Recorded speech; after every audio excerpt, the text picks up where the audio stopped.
മാസ ഇടവേളയ്ക്ക് ശേഷം ആരാധകരും സിനിമാ പ്രേമികളും ഒരുപോലെ കാത്തിരുന്ന ചിത്രം കളങ്കാവൽ. കാരണം മമ്മൂട്ടിയുടെ തിരിച്ചറിവിൽ അതും ഗംഭീര കഥാപാത്രമാണ്, നെഗറ്റീവ് ഷെയ്ഡുള്ളതാണ്, വില്ലനിസം ചെയ്യുമ്പോൾ മമ്മൂട്ടിയുടെ പ്രത്യേക അഭിനയ ചാതുര്യമൊക്കെ കാണാൻ തിയേറ്ററുകളിൽ പോകാൻ ഫാൻ ഷോ ടിക്കറ്റ് വരെ എല്ലാം റെഡിയാക്കി വെച്ചിരിക്കുന്ന സമയത്താണ് ഇതിന്റെ റിലീസുമായിട്ട് ബന്ധപ്പെട്ട വാർത്തകൾ വരുന്നത്. നവംബർ 27 റിലീസ് വെച്ചിരുന്നത്.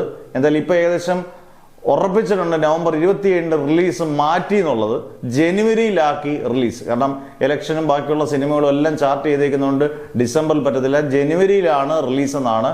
ഒരു OTT പ്ലാറ്റ്ഫോമുമായിട്ട് ബന്ധപ്പെട്ട എന്തോ കാരണം കൊണ്ടാണ്. കാരണം ആ OTT പ്ലാറ്റ്ഫോം ആ ഡേറ്റിൽ ഇറക്കിയാൽ മതി എന്നെന്തോ ഒരു എഗ്രിമെന്റ് പ്രകാരമാണെന്നാണ് പറയപ്പെടുന്നത്. എന്തായാലും ഇത് ജനുവരിയിലേ ഉള്ളൂ ഇനി റിലീസ്. അടുത്ത വർഷം 2026 ഉള്ളൂ ഇനി മമ്മൂട്ടിയുടെ ഒരു പടം റിലീസ് ചെയ്യുന്നത്. എന്തായാലും വെയിറ്റ് ചെയ്യണം. നമ്മളിപ്പം ഇത്രയും കാത്തെങ്കിൽ എല്ലാവരും, അത് സിനിമാ പ്രേക്ഷകരെല്ലാം ഒരു 2 മാസത്തോടെ കാത്തിരുന്നാൽ മാത്രമേ ഇനിയും കളങ്കാവൽ റിലീസ് ചെയ്യത്തുള്ളൂ എന്ന് ഉറപ്പായി. ജനുവരിയിലെ ഡേറ്റ് പ്രഖ്യാപിച്ചിട്ടില്ല. എന്തായാലും ജനുവരി റിലീസുണ്ട്. ഇനി അത് മാറ്റം വരെ യാതൊരു ചാൻസും ഇല്ല. കാരണം എഗ്രിമെന്റ് പ്രകാരമാണെങ്കിൽ ജനുവരി തന്നെ റിലീസുണ്ട്. മമ്മൂട്ടിയുടെ വില്ലനസത്തിന് വേണ്ടി ഇനി നമുക്ക് 2 മാസത്തോടെ വെയിറ്റ് ചെയ്യേണ്ടി വരും.